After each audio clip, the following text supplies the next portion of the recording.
Automation for Unified PKI Governance. And this session is done by Tomas Gustavsson. So Tomas has an MSc from KTH in Stockholm and has been researching and implementing PKI systems since 1994.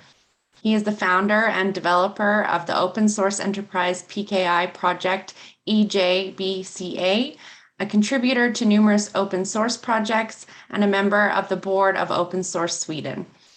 As co-founder of PrimeKey, Tomas is passionate about helping users worldwide find the best possible PKI and digital signature solution. For our session, I've got a quick quote from Tomas. PKI is the backbone of internet security, and as such, it is imperative for all of us that it is available to everyone who needs it. Please welcome to the stage, Tomas. Hi, and welcome. I'm glad to be presenting here at the Encryption Consulting Virtual Conference 2021. I will talk about unified PKI governance and how to automate it, or how automation helps unified PKI governance. So my name is Tomas Gustavsson. I'm the Chief PKI Officer at PrimeKey.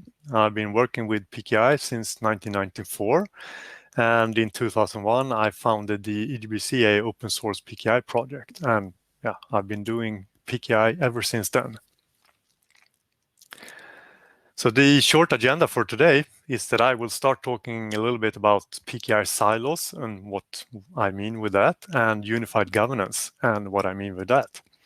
And then I will present a real business case for automation, showing how it's done by some organizations in real life. And in the end, I will present some tools that you can use to apply and use PKI as code. Okay, let's get into it. So, unified PKI governance, what do I mean with that? So, in an enterprise today, there are plenty of room for different PKIs. There's usually one enterprise PKI. It's used for users, for servers, and for the generic IT in the enterprise. But then there are also other things. For example, if it's a manufacturing organization doing devices or industrial equipment or critical infrastructure, anything like that, then there is security needed in the manufacturing process, or embedding things like device IDs into manufactured devices. So there's PKI needed for the manufacturing as well. And of course, today everyone talks about IoT. So there are lots of devices in the organization. Can be for office management, can be, called different routers or VPN or any type of devices. So they also use PKI for authentication and authorization and encrypted channels, etc. And the final example is the modern DevOps landscape. When deploying large workloads in things like containers, you use things like service mesh, which it deploys digital certificates to protect all the communication between all the nodes and things like that. And usually, or sometimes, it comes with its own PKI that sometimes you can hook it into the enterprise PKI, sometimes it lives its own life. So there are many use cases for PKI in a modern enterprise, and it often leads to many diverse PKI environments. And one way to tackle this, or what usually happens, is that as time goes by, PKI has grown over time, and as I mentioned, expanded use cases, new business units, but also things like mergers and acquisitions. And the teams, maybe the DevOps team, have set up their own PKIs, and this leads to a situation where there are many servers and large infrastructures to support in multiple places in the organization. So this is difficult to maintain and to show compliance, which is needed also for many organizations. So it actually turns into a security risk. But there is also a lack of visibility and control, which leads to what we call certificate risks, where there are outages when you don't know which certificates are in which place, etc.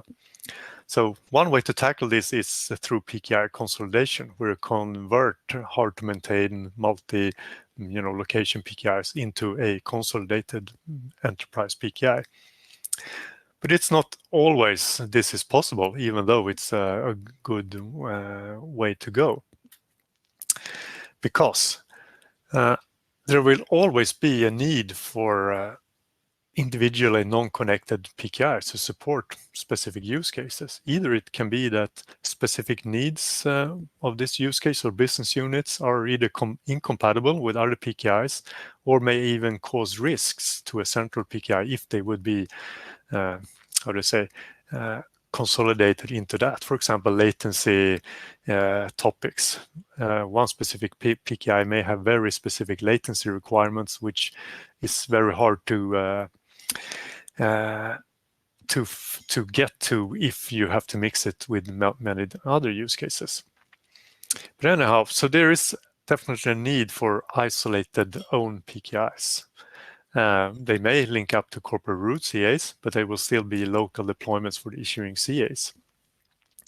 And all this requires silo knowledge. I mean, in the different departments where these PKI silos live, there will be a need for knowledge about the technology and policies, security, etc.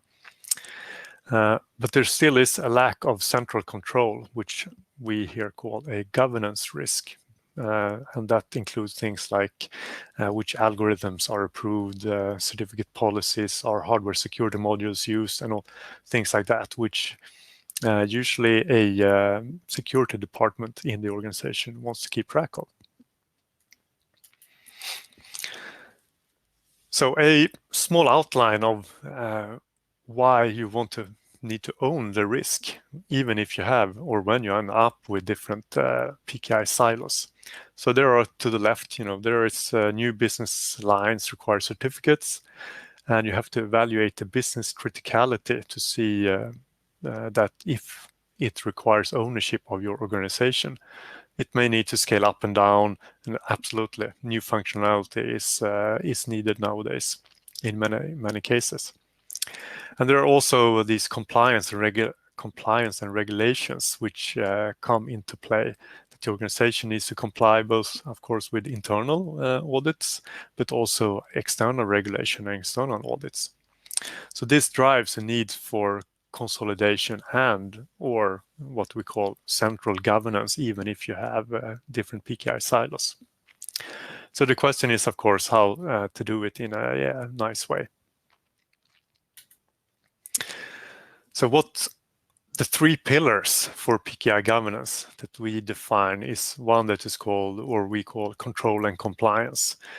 Where if you deploy, for example, a common software stack, and you can use common deployment tools, and you can have unified configuration where a centrally tested configuration with algorithms, hardware security modules, etc., can be deployed in pre-analyzed and approved ways, or it can be defined, pre-analyzed and approved, so ready to go for whoever needs a siloed PKI for some reason.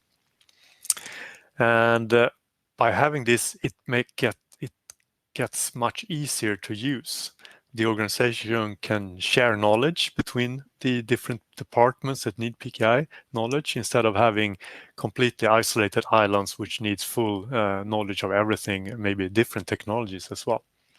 So the organization can share resources in tackling this problem or deploying this the security infrastructure throughout the organization.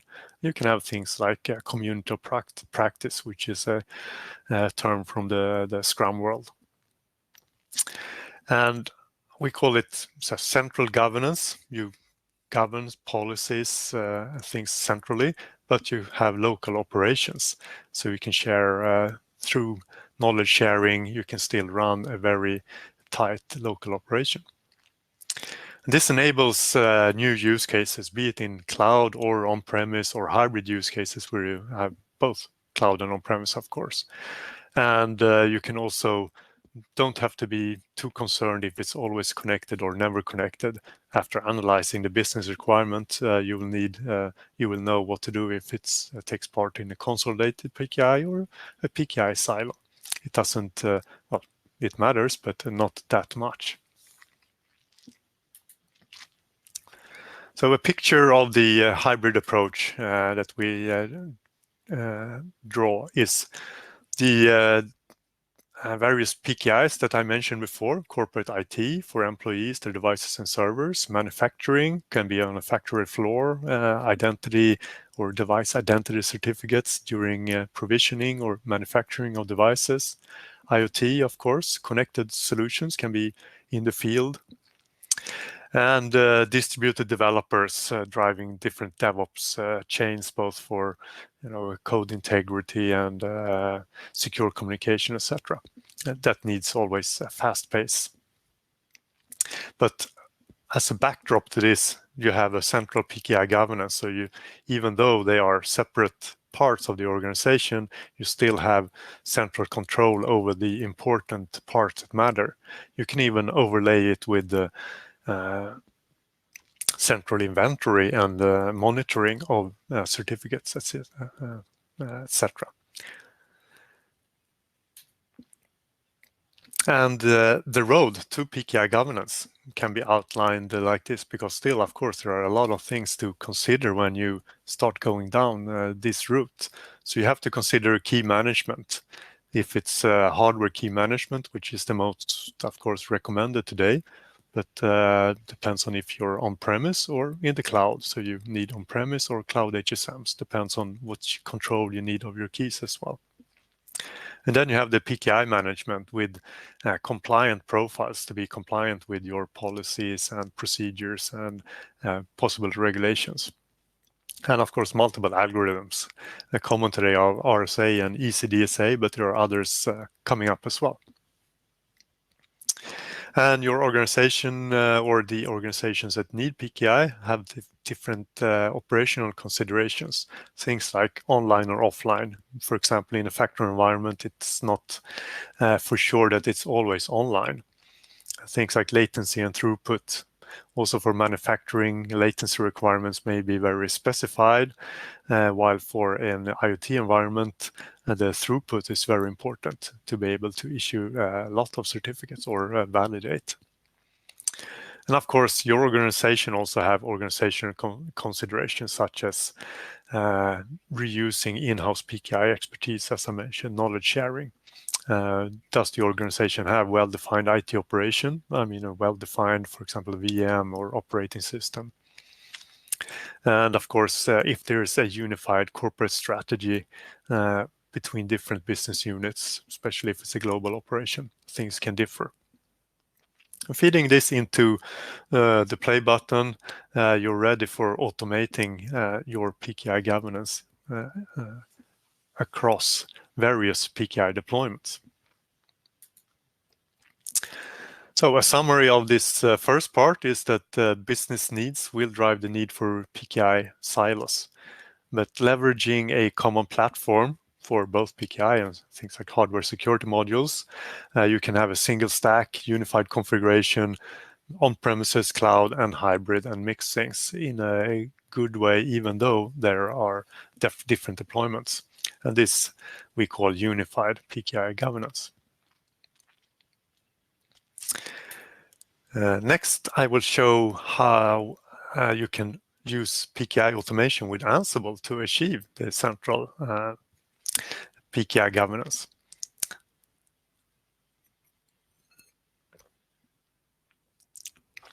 First, I will give a real business justification for automation and how good it can get, so to say. So why you need or want automation is that it gives you speedy deployments, as you may know, but also reproducible deployments, which we'll get more into. And it will help security for secure deployments when they are pre-tested and pre-vetted. So it increases the agility of your whole platform and organization. So maybe some requirements in order to pull this off is to have automation-friendly products, of course, and you need an automation framework. Ansible is our example here. And you also need a little bit of an agile organization to make the best use of it. So this is actually kind of a summary of a presentation that we had previously on October together with Siemens and Red Hat on devops.com. So you can see here from the real horse's mouth if you want. But the summary is kind of a journey like this, maybe start with a PKI upgrade. PKI systems today live for a long time. So you may have started with your PKI a decade ago or even longer. But it has to be upgraded. Why? Of course, because you need to upgrade the operating system. You need to upgrade applications, be it the PKI, database, application servers. But also improvements, which including new functionality, which wasn't available, a couple of years ago, but now there are new business requirements that requires new functionality from your PKI. And you also want consistent environments. The picture here displays, for example, that you have a test PKI, which is used for development and testing of new use cases. You have a QA or acceptance test, if you like, which is used to validate things before you put them into production. And then, of course, you have the production environment, and you want these environments to be as consistent as possible. And the last point is to have updated documentation. If you've been running this for many years, it commonly happens that the documentation gets a bit outdated and inconsistent and maybe not 100% in sync with the reality. So why automation and Ansible, for example? So Ansible is a declarative language, so it's declarative infrastructure as code. It's a simple YAML-based description language, and it puts the parameters in a central place for each environment. So you can have the same base YAML language scripts, but a different parameter sets for different environments. So the image here shows actually how much you can gain or how much an organization can gain from moving to automation. A manual process for installing a new PKI, if there comes a new business case, a new product line in manufacturing, a new department, a new merger or acquisition that has to be integrated. So there are at least, just 7 example steps here. You have to deploy the operating system, configure it, install applications, configure applications. Of course, security hardening is important. Set passwords and permissions, which are unique for each environment. Maybe import, restore databases, etc. And hope we didn't forget anything and that the documentation was up to date. So in some organizations, this can take everything from 1 day to several weeks, especially if there are different departments responsible for different pieces of this, for example, operating system or hardening, etc. This can really take a long time if you have bad luck. But if moving to automation, on the other hand, then it's quite simple. You configure parameters for your new environment in a central inventory, and you run a single playbook, which is called in Ansible language, and it's up and running. So this can be done in a matter of 10 minutes to set up a new test environment, for example, especially then if you have a virtualized environment for your test systems. Run the playbook, you have a new virtualized test system for a new use case.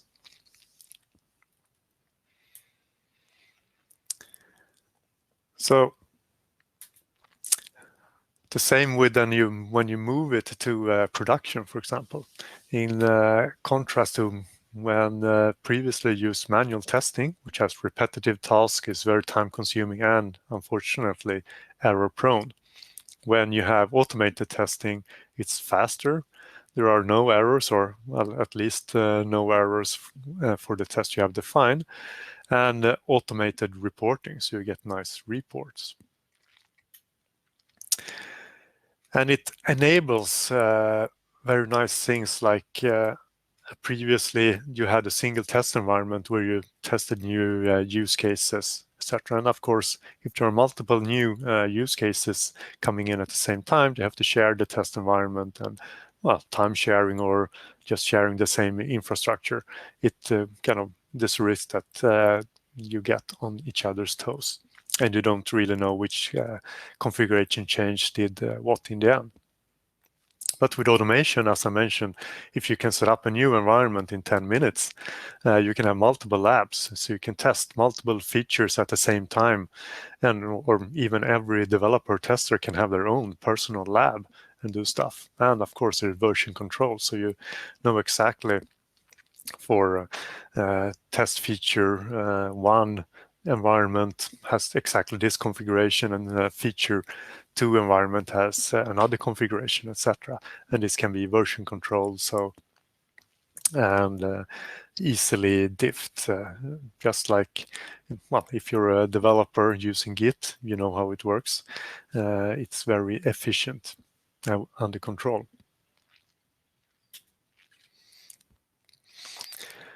So summing it up, we want to ensure that environments have the same configuration.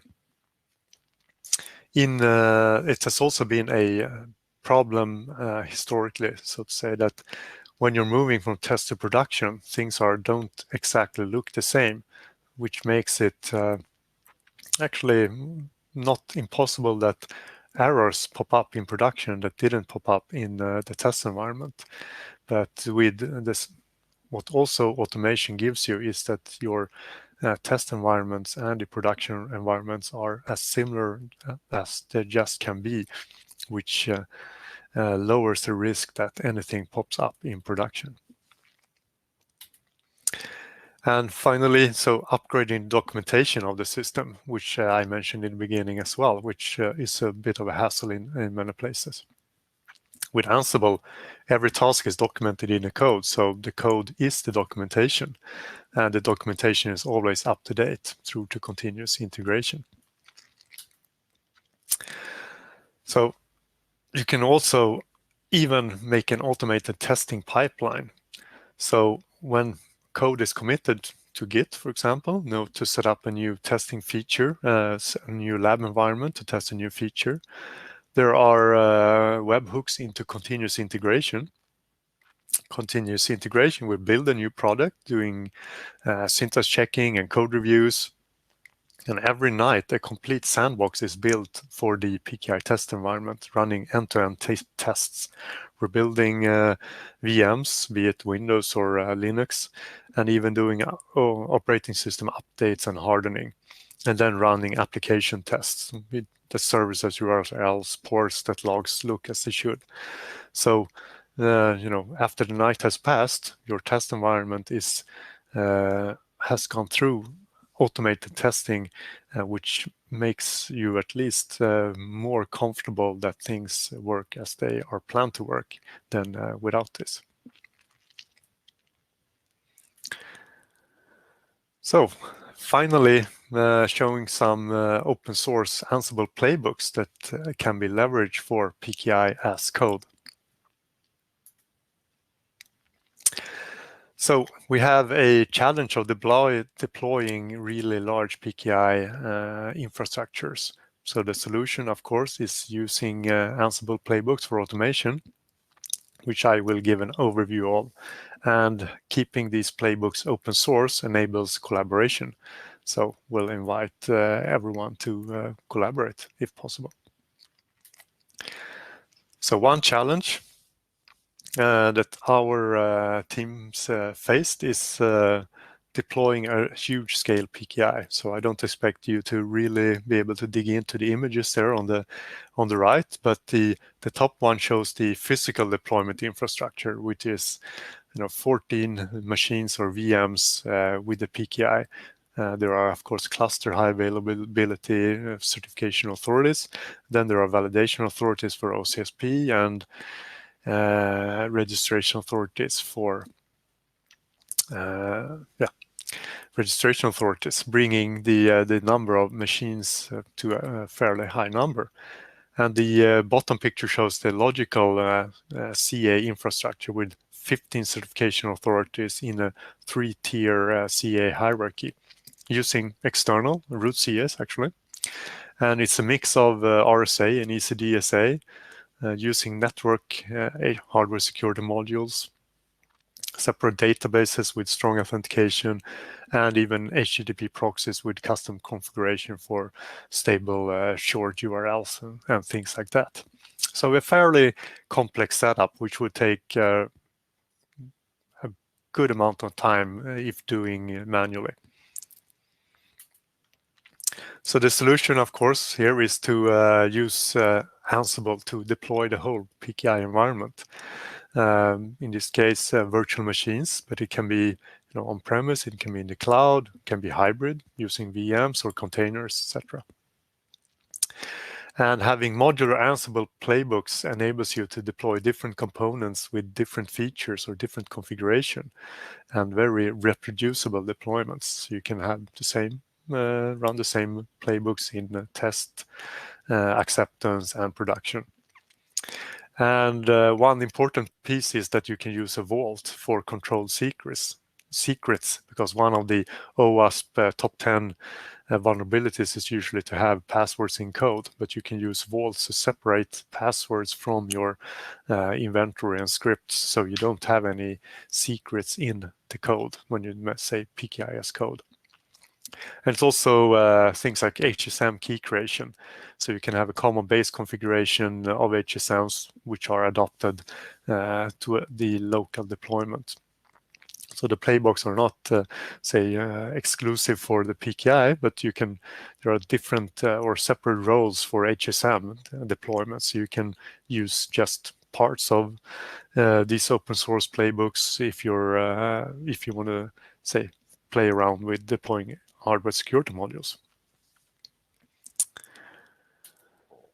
And everything is on GitHub as usual these days, open source and community supported. It is production quality because the example PKI deployment I just mentioned has been done in production, and it's open for collaboration, of course. A short overview of what an Ansible directory structure can look like. So for an Ansible playbook, there's a variables folder which contains the configuration of what's your organization, what distinguished names do you want for different CAs, which versions of components do you want, so you can maybe upgrade the database in a test environment. Then you just, in the variables, set a new version of the database, and it will be deployed with an upgraded database for testing. There are the different roles that do different tasks, Ansible configuration file, different place that you can define, for example, for the whole environment or just for pieces of the environment. And finally, an Ansible inventory file, which contains all the IPs or host names of all these, in this case, 14 different hosts that will be set up. So those are defined in a separate file. So when it's branched for a different environment, you just change the inventory and you can set up a completely new environment on new hosts with different IPs.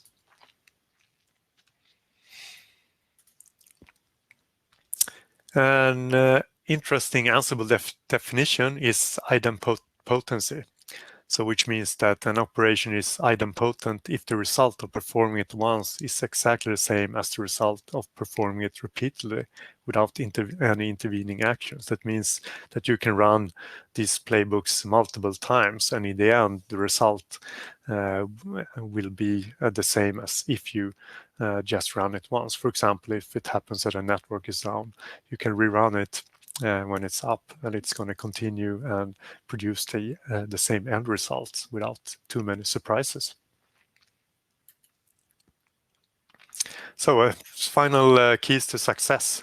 There are, of course, some things that you have to understand in order to perform this. So one is to understand Ansible, and you still have to understand your PKI, both physical deployment and logical deployments.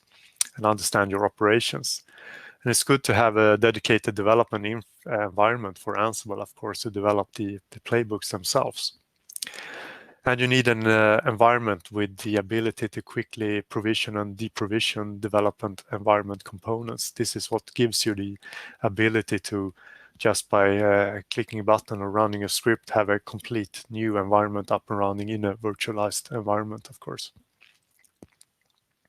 You want to deploy source control for the playbooks so you can branch it, test different things, and have a well-defined base configuration. And you can use different plays to configure different things in your environment. So community collaboration, you can fork the Ansible plays on the GitHub, create issues, create pull requests. So we invite anyone who is interested to participate. The short summary of this presentation is that we showed why unified PKI governance is a good idea. And then we demonstrated the business impact of automation on the real business. And finally, we gave some pointers to some open source Ansible playbooks on GitHub for those interested. And with that, I say thank you for listening, and it was a pleasure to be able to present here. Thank you.